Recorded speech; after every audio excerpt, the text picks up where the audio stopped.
Hey, grade number 2. It's Miss Skylar here, being that it's hat day, or shall I say cap day. I figured we'd read a caps for sale book.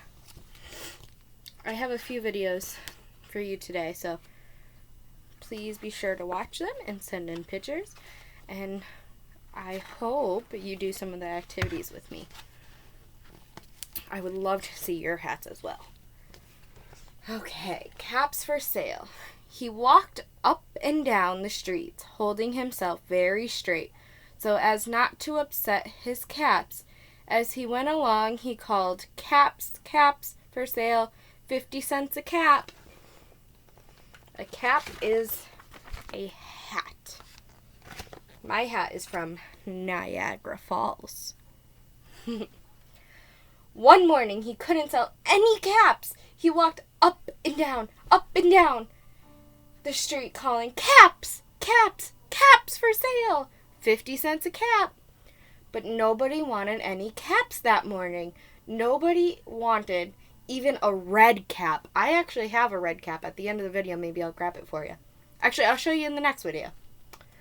He began to feel very hungry, but he had no money for lunch. "I think I'll go for a walk in the country," he said. He walked out of town slowly,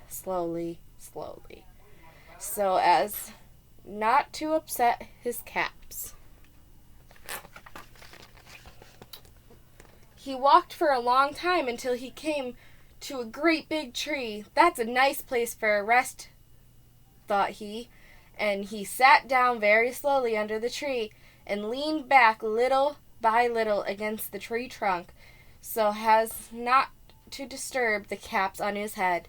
Then he put up his hand to feel if they were straight. First his own checked cap, then the gray caps, then the brown caps, then the blue caps, then the red caps, and on the very top. Look at all those caps he has on. Can't believe that. They were all there, so he went to sleep. He slept for a long time. When he woke up, he was refreshed and rested. But before standing up, he felt with his hand to make sure his caps were in the right place. All he felt was his own checkered cap.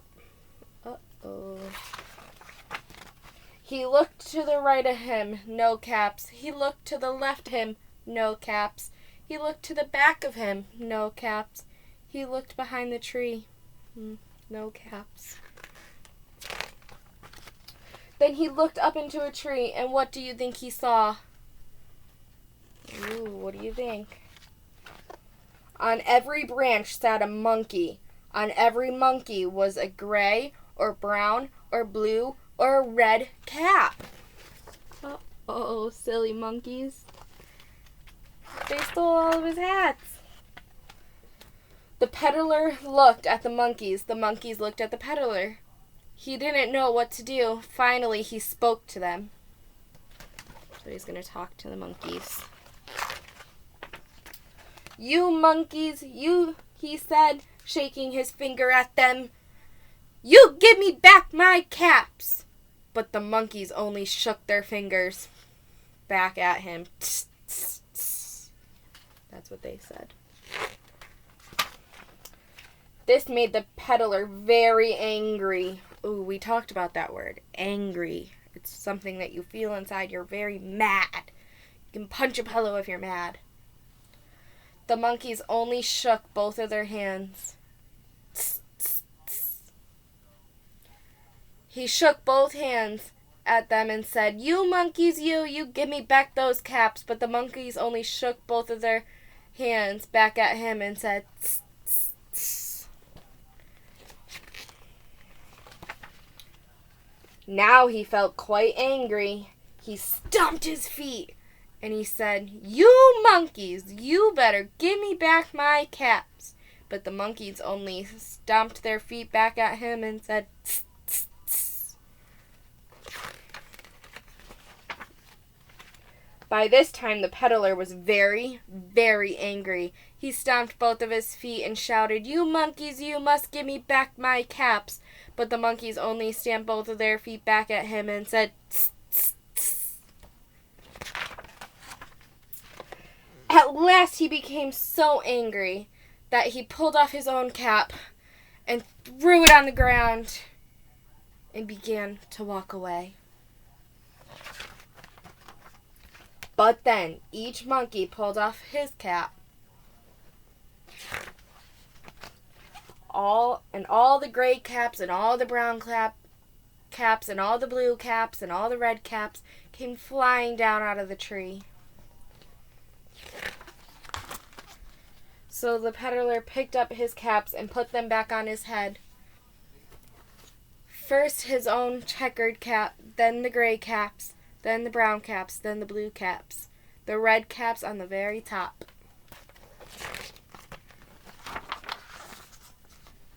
And slowly he walked back to the town calling, "Caps, caps for sale, 50-cent caps." The end. So, that was my story about caps. He was selling his caps. He got very, very tired. He decided to lean up against a tree and just fall asleep. Then he woke. And his caps were gone. The monkeys, those silly, silly monkeys up in the tree, stole all of his caps. And sooner or later, the monkeys dropped their hats and he got all of his caps back. So I hope you enjoyed my story. I have a few more clothing activities for you to do with me. So stay tuned. I love you and miss you all, as usual. Mwah. Love ya.